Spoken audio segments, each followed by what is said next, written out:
En vérité, je vous le dis, celui qui écoute ma parole et qui croit à celui qui m'a envoyé à la vie éternelle. Et il ne vient point au jugement, mais il est passé de la mort à la vie. Jean chapitre 5, verset 24, c'est la parole de notre Seigneur Jésus-Christ. Alors dans ce verset, nous soulignons deux vérités qui sont indispensables pour vous qui m'écoutez à ce moment. Alors nous allons d'abord, premièrement, comment obtenir la vie éternelle. C'est en croyant au Seigneur Jésus-Christ dans le verset.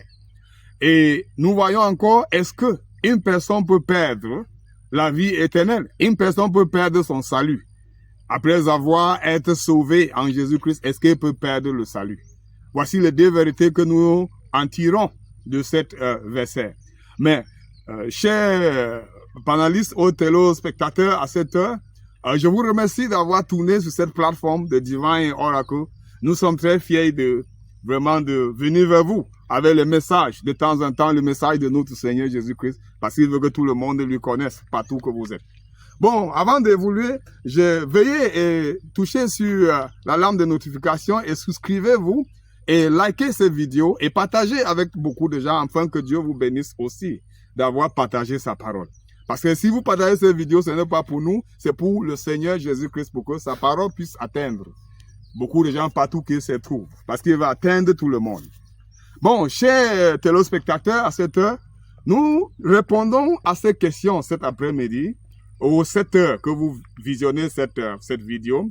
Est-ce qu'une personne peut perdre son salut après avoir reçu le salut dans le Seigneur Jésus-Christ? Est-ce qu'il peut perdre son salut? Est-ce qu'il peut cesser d'être enfant de Dieu, comme c'est prêché dehors là? Beaucoup des églises disent que quelqu'un peut perdre son salut. S'il pêche, s'il vit dans le péché, il va perdre son salut. Est-ce que c'est vrai? Soulignons ceci ou examinons ceci de la parole de notre Seigneur Jésus-Christ, la Sainte Bible. Alors, pour mieux comprendre, nous devons d'abord, au préalable, définir ce qui est le salut d'abord. Qu'est-ce que le salut? Nous soulignons dans la Bible que le salut, c'est cette tendance d'être qualifié à 100% d'entrer au ciel, d'entrer au paradis.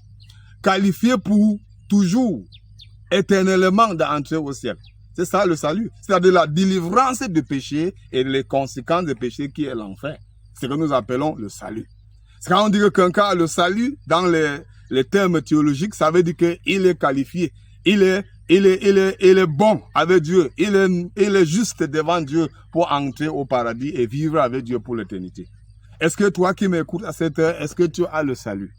Et le salut vient par quoi? Le salut vient par la foi dans le Seigneur Jésus-Christ.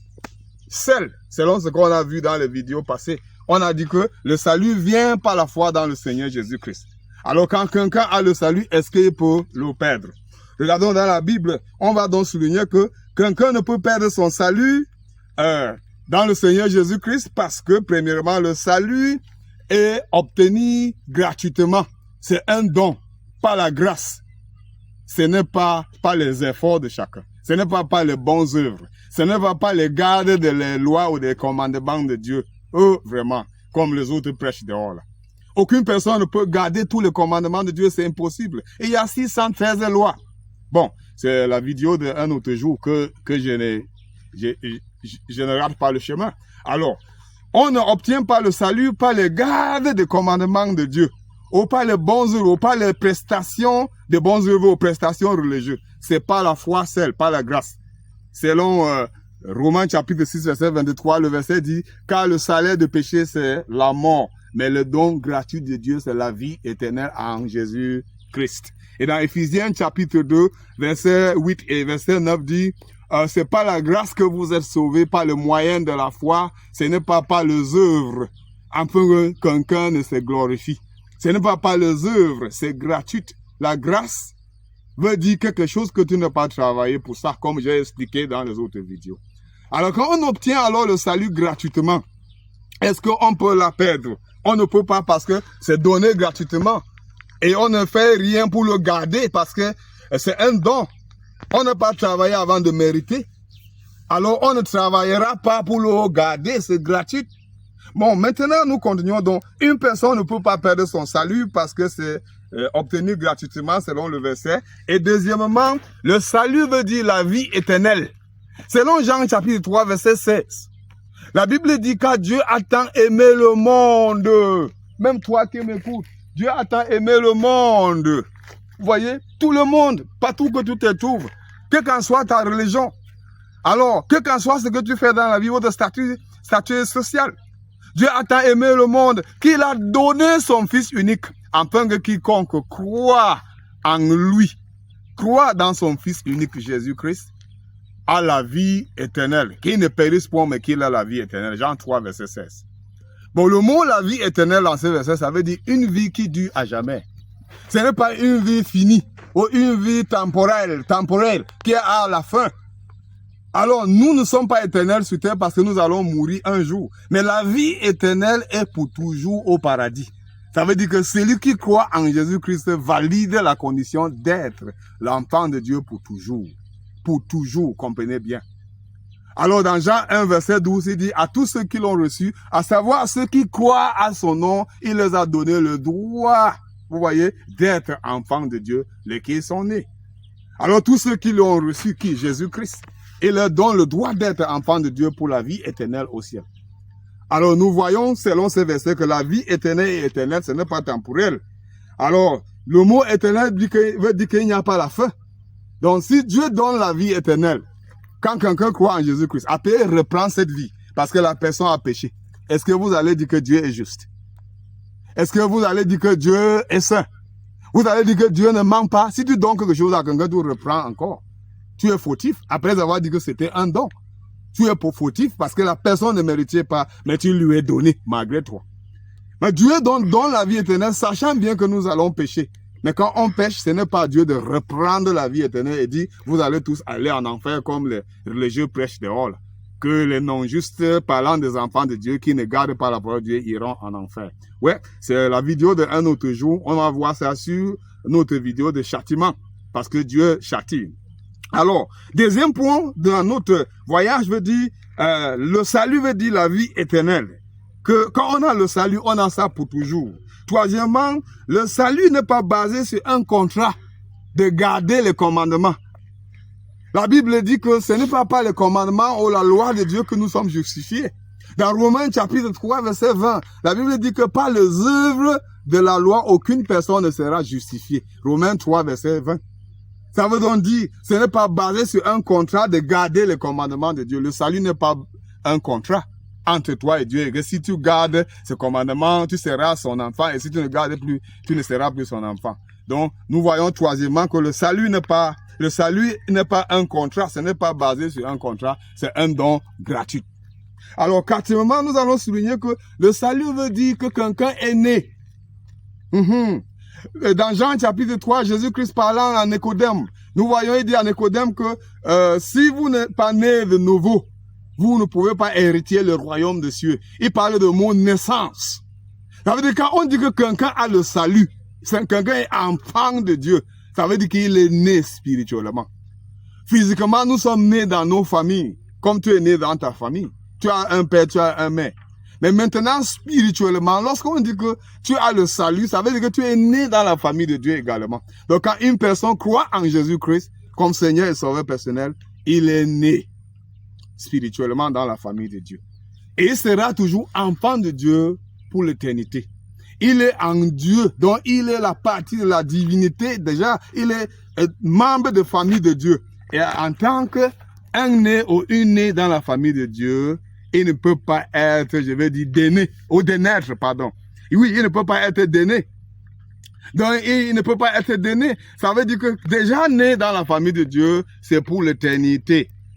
Donc, le salut veut dire une personne est née dans la famille de Dieu par la foi en Jésus-Christ, selon Jean 1, verset 12.